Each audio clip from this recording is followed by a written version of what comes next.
Tila nagbago na naman po ang ihip ng hangin para kay Mr. Willie Revillame dahil mukhang itutuloy na niya ang kanyang pagtakbo bilang senador.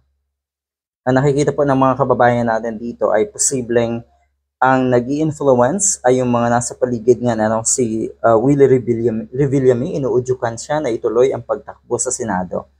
Dahil nga naman, sikat ito, mas malaki ang chance na ito na manalo kay Philip Salvador kung tutuusin, at siguro ay malaking pag-asa ito para sa mga Duterte dahil madadagdagan ang kanilang mga kaalyado diyan sa Senado. Kaya sa tingin ko ay may kinalaman ang grupo ni Duterte sa pagpupush nga dito kay Willie Revillame na ituloy ang kanyang kandidatura. Nauna nang sinabi natin si Willie Revillame na hindi niya sigurado ang kanyang papasukin, kaya sa puntong yun nga daw ay hindi muna.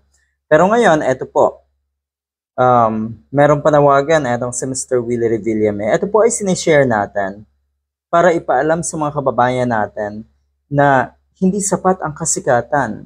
Hindi sapat na dahil ikaw ay pwedeng manalo, sasaba ka kaagad. Sino ba ang dapat sisihin sa mga ganyang sitwasyon?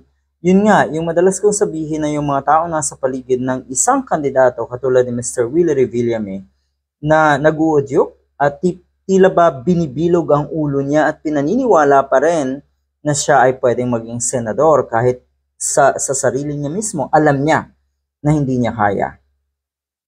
Ito yung kanyang panawagan. Etong gabing ito, ipagdasal niyo lang ako. Itong huling oras, hanggang bukas ng 5 p.m., ipagdasal niyo lang ako, nagabayan ako ng Panginoong Diyos na tama ang magiging desisyon ko sa buhay. Ang mga desisyon natin sa buhay ay hindi ganun kaikse ang taning. Ang mga desisyon natin sa buhay ay nagiging bunga yan ng ating pagiging masinop sa oras. Kung titignan niyo po, dapat nga bago ka magdesisyon sa mga ganitong sitwasyon or kung ikaw talaga tatakbo ng senador, siguro mga ilang taon ka na dapat na nabuo yung desisyon na yan. Dahil kung ura-urada ka na tatakbo, ura-urada ka na magdedesisyon, okay, binigyan niyo pa po ng konting oras or taning yung pagdesisyon niyo na yon. Ang ibig sabihin niyan kasi merong force na nagpo-push sa'yo para sa desisyon na ito. At hindi tama yan dahil hindi mo kayang magdesisyon sa sarili mo. Wala ka kasi sigurong matatawag na clear at saka sincere intent to serve our country and our countrymen. Yun, kung talagang gusto mo, kung talagang nasa puso mo yan, siguro matagal mo nang binubuo ang desisyon na yan.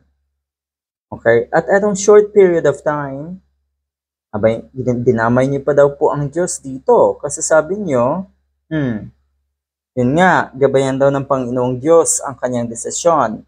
Marami ng mga batas na pinasa. Marami nang dumating na namumuno saan mang lugar. Pero ang buhay daw ng mahihirap, mayroon bang batas sa mahihirap kung paano guminhawa ang buhay nila? Dito pa lang sa kanyang pahayag na ito, batas sa mahihirap kung paano guminhawa ang buhay nila? O di ba nakakatawa? So eto, napakalaking challenge talaga sa ating mga botante. Natignang mabuti kung paanong nag-arrive sa mga ganitong desisyon ang mga kandidato katulad ni Mr. Willie Revillame. Magandang basihan yan eh. Tignan po nating mabuti kung bakit at kung karapat dapat ba ang mga katulad ni Mr. Willie Revillame. Good luck.